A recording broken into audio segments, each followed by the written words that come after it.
Monday Night Football in Arizona, we saw vintage CJ2K as Chris Johnson rushed for over 120 yards, handing Baltimore their sixth loss of the season. Carson Palmer continues to be efficient. His 10 TDs against the blitz this season are the most in the NFL. The defense got after Joe Flacco all night, blitzing him 23 times. Stephen A., what was your takeaway from this one? My takeaway from it is two things. Number one, the Baltimore Ravens season is finished. And number two, we understand they play hard, they're hardcore. I got a lot of respect for that organization. We know how I feel about my brother Ozzie Newsome. We know how I feel about John Harbaugh, who's an exceptional coach. I don't want to hear some nonsense about him leaving Baltimore. You'd be a fool to lose John Harbaugh as a coach. He's a good man. He's a good coach. It's just a rough season. Agreed. You lose, you know, the whole Ray Rice fiasco from last year. Justin Forsett isn't consistent this year. Steve Smith gets injured. He's out a game or two. Terrell Suggs goes down for the year. You got a lot of losses, man. Torrey Smith is now, you know, in San Francisco. You know, Bolden left years ago. It's a lot of changes, and they haven't necessarily been replaced, and we understand that. But Baltimore for this season is finished. Plain and simple. That's point number one. Point number two, I know Steve Smith Sr. is adamantly against this. I know Steve Smith Sr. has said he doesn't look back. He's moving forward. The Carolina Panthers were the past. He's loving being a part of Baltimore Ravens Nation, blah, blah, blah. This dude, to me, is a future Hall of Famer. This dude is a big-time player. He's got a lot of guts, but more importantly, he gave his heart and soul to a Carolina Panthers organization that I believe in the end completely and totally disrespected him. The fact that they pushed him out the door by using his personality, his locker room presence, and all of this other stuff as a negative was a slap in the face and came across as incredibly ungrateful for one of the greatest, if not the greatest player in the franchise's history. There is a way to make this up. You apologize to that man publicly, and you ask for his desire to come back. And then after that, you facilitate a trade to get Cam Newton a weapon, especially since Kelvin Benjamin is out. I respect Ted Ginn, okay? I respect Greg Olsen and the job that he's doing, but we all know that when we look at that defense with Davis and Cook and Kuechly and those boys, and the way that they're playing, and Josh and Norman, when you see the way that defense is playing, if you give Cam any help, I mean any help, from the wide receiver spot for this season, I dare say the Carolina Panthers have a legitimate shot to go to the Super Bowl and, dare I say, win the Super Bowl. They can with do Steve it. Sr. With Steve Smith Sr. Wow. Crack bone in the back and all. Got a crack this bone. dude right here, with the way Cam is playing, Jonathan Stewart is helping him, Greg Olsen is contributing with that defense and the way they come at you. Oh, trust me, the Carolina Panthers can absolutely beat any team in the NFC, and they could challenge the Patriots or Denver for a Super Bowl title. I am of the mindset that the Carolina Panthers, I don't mean it literally, of course, but figuratively speaking, get on your damn knees if you have to and apologize to Steve Smith Sr. His son wants him there, by the way. He don't want his Instagram post, too. That's right. That's right. Get Steve Smith Sr. back in Carolina for this run. This is it for him. I got it. Let him go out on top. It's a beautiful thought. It has a fairy tale feel to it to me. Fairy tale feel. To your point, let's look at the Instagram that Steve Smith Sr. posted before last night's game. Right. You want to read? Straight out of Baltimore. Here, I'll just paraphrase it. Please. He basically says, I'm not interested in being traded to a contender. I'm happy being a Raven. I was born to be a Raven, he said.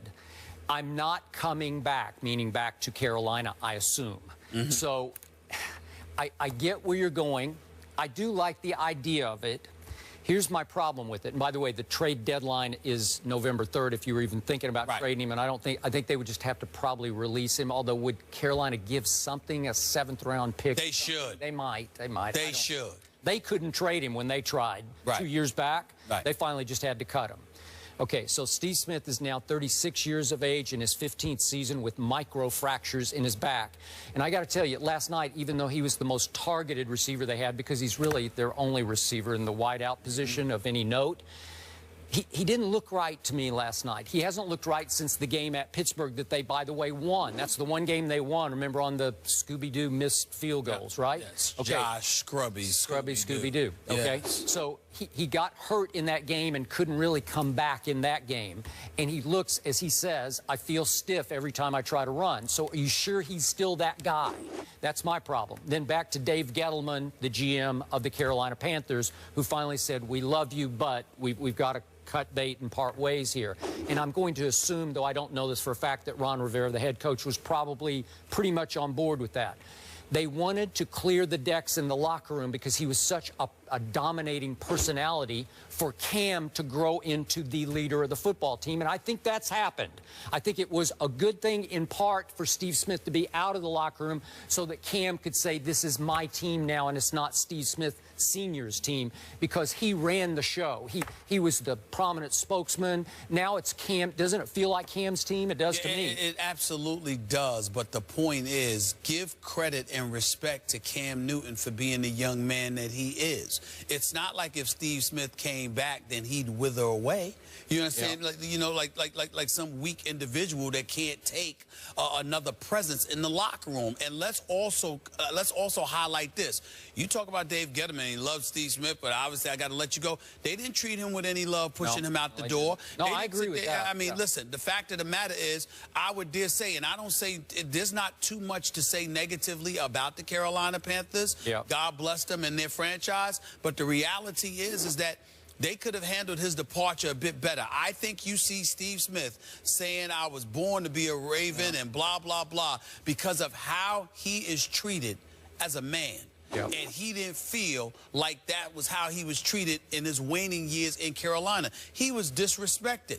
And when you consider the fact that for years you had him carrying this franchise on his back, giving him little to no help, and he had to stay there and suck all of that up. And then the second you get Cam and you get to a playoff series, you go 12-4, all right, before you lost to San Francisco a couple of years back. To disrespect him that way, I thought was egregious. And that's why I say, you know, he could sit there and say all he wants. And I'm not calling him a liar because I know he's honest.